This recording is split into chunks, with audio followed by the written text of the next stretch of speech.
Bienvenue dans ce débat qui prend un petit peu d'avance. Affaire de Rugy oblige, Françoise Degois face à Jean-Luc Manot. Bonjour, à vous deux, merci d'être là avec moi sur ce plateau.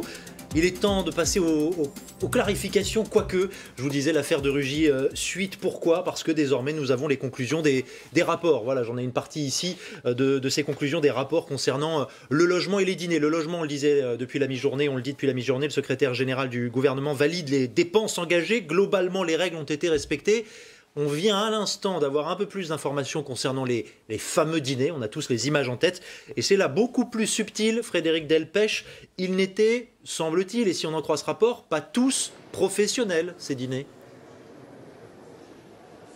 Oui, effectivement, c'est ce que conclut à l'instant le secrétaire général de l'Assemblée qui vient de publier son rapport. Alors, dans les conclusions globales de ce rapport, le secrétaire général de l'Assemblée estime que François de Rugy n'a enfreint aucune règle et commis aucune irrégularité, et il donne le détail de ces fameux dîners. Alors, il y a 12 dîners au total, des dîners qui s'échelonnent de septembre 2017 à juin 2018. Sur 9 de ces dîners, il n'y a pas de difficulté particulière.